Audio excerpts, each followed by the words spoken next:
Hey les amis, c'est Anthony. Voilà, on commence avec ce magnifique océan juste en face de nous, sur le Camino del Norte. Et aujourd'hui, je voulais vous parler d'une histoire, voilà, que j'ai pu vivre sur le chemin français, enfin le Camino du Puy, autour de Navarinx, parce qu'en fait, c'est quelque chose qui me tenait vachement à cœur. Euh, et j'aurais voulu en fait savoir si vous aurez pu avoir des expériences autour de ce que je vais vous raconter, et si voilà, vous aurez pu apporter de nouvelles informations dans les commentaires pour en parler. Ça peut être chouette. Ça pourrait être chouette.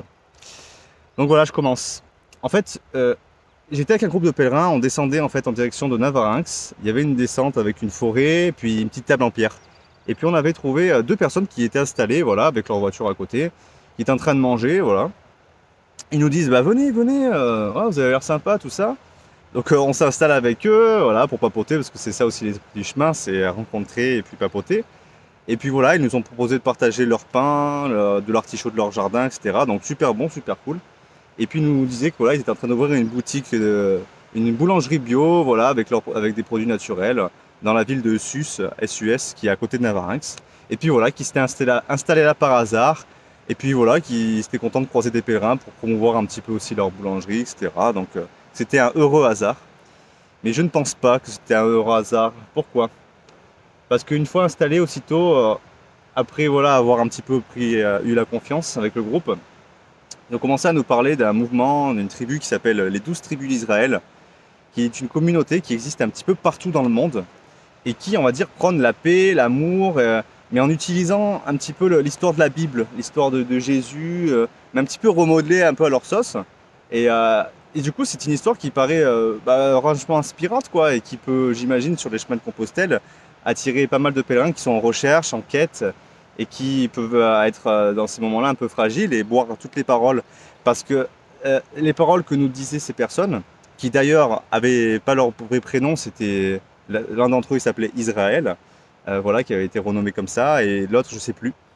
Et le truc, c'est que voilà, pour des personnes peut-être un petit peu fragiles à ce moment-là, ça peut être source de, voilà, de, enfin, comment dire, en fait, ces personnes, peu importe la manière dont vous pensez, peu importe votre religion, peu importe votre manière de voir les choses, eh bien, ils vont aller dans votre sens, en fait, vous pensez dans le sens du poil.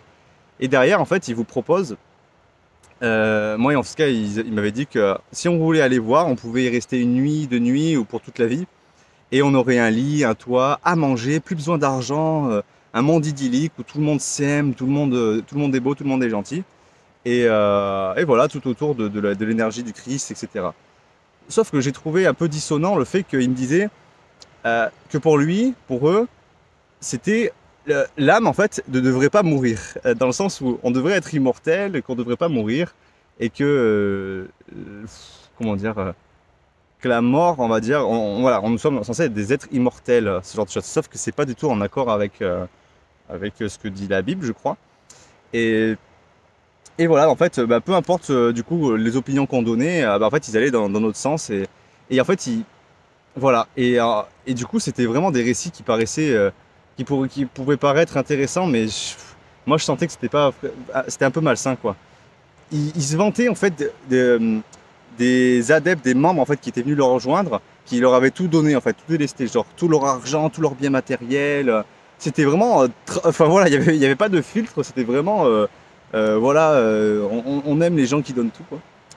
Bon, sans jugement, autant il y a des tribus comme ça qui existent dans le monde qui sont bien, hein, mais je sais pas, là c'était vraiment malsain parce que même à un moment, pour vous dire, il y avait un pèlerin qui disait qui parlait le langage des oiseaux, qui disait que la mort, ça voulait dire l'âme hors. C'est-à-dire que après la mort du corps vivant, eh ben, notre âme sort et puis va vivre sur d'autres plans, tout simplement. Parce qu'on est tous énergiques, etc.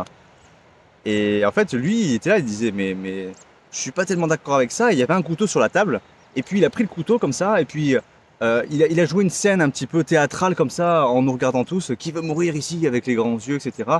Mais on sentait qu'il y avait comme un jeu de pouvoir, c'était un petit peu la pression, et je me suis dit, mais c'est bizarre quand même. Enfin, il fait flipper, en même temps il parle de l'amour. Je sais, c'était peut-être pour nous faire réagir, mais enfin voilà, c'était un peu bizarre. Et moi, j'avais fait un petit peu des recherches aussi autour des 12 tribus d'Israël. Et il s'avère qu'il y avait quand même eu beaucoup de plaintes en France, une quarantaine de plaintes, euh, envers cette tribu parce que de garde d'enfants enlevés parce qu'il y aurait eu de la maltraitance, il y aurait eu voilà, ce genre de choses. Donc déjà, voilà, je me dis c'est un peu bizarre. Et à partir du moment où ouais, il y a de la maltraitance, les gars, ça craint à max. Et en parallèle, ouais, parce que j'ai plein d'infos qui arrivent, il y a une chaîne de restaurants qui s'appelle Yellow Deli, qui existe un petit peu partout dans le monde aussi. Pareil, qui fait partie un petit peu de ce mouvement des 12 tribus d'Israël. Et c'est un petit peu leur élément clé, leur vitrine en fait pour parler un petit peu de tout ça. Vous montrer cet univers magnifique avec des bons produits, avec des gens rayonnants, bienveillants, etc. Mais voilà, derrière, il y a tout il y a tout un panorama un petit peu étrange, je pense. Bref, tout ça pour vous dire que c'était pas qu'à Navarinx que je les ai rencontrés, parce que une fois avoir pris le Camino del Norte, je me suis retrouvé un peu après Irún, après San Sébastien, je crois. Pareil, dans un petit endroit un petit peu éloigné dans la campagne. Et pareil, des personnes qui étaient autour d'une table, qui venaient venir des pèlerins. Mais là, ils parlaient anglais, espagnol. Et puis voilà, ils étaient. Je sais pas, il y a une énergie, un aspect qu'ils avaient qui ressemblait vraiment à ceux que j'avais rencontrés à Navarinx. Avec. Enfin, comment expliquer? Ils avaient vraiment une aura et puis même une tenue, une manière d'être qui faisait penser un petit peu à. Je sais pas à comparer un petit peu. Vous voyez le film Shaitan, un petit peu dans cet esprit-là, là, ça paraissait un peu malsain, mais dans leurs propos, parce que j'aurais parlé d'Israël, justement, que j'avais croisé à Navarinx par curiosité, et puis ils ont fait des grands yeux, genre c'est bizarre. Enfin voilà, je sais pas, il y avait vraiment quelque chose qui paraissait vraiment louche. Enfin bref, moi je me suis pas attardé là-dessus, je suis pas allé visiter leur restaurant, je n'ai pas pu faire mon propre jugement par rapport à ça. J'ai juste pressenti que c'était pas sain.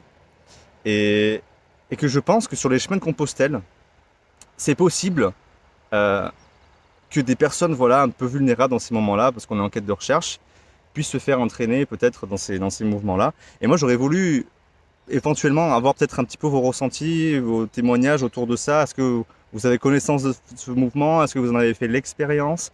Qu'est-ce que vous pourriez en dire? Qu'est-ce que vous pourriez voilà, transmettre pour peut-être de futures personnes qui risqueraient de les rencontrer? Parce qu'en cette période voilà, de crise sanitaire, tout ça, il y a beaucoup de tristesse et de peur, etc. Et on aurait tendance à vouloir chercher un peu la paix et facilement tomber du coup dans les pièges de ces mouvements. Donc voilà, si vous pouvez en parler, ce serait avec grand plaisir. Je vous remercie de m'avoir regardé. Je vais vous transmettre voilà, juste après voilà, les images du livret si vous voulez en savoir plus. Ce sera peut-être plus complet. Je vous remercie et je vous dis à très bientôt pour une nouvelle vidéo. Ciao, ciao.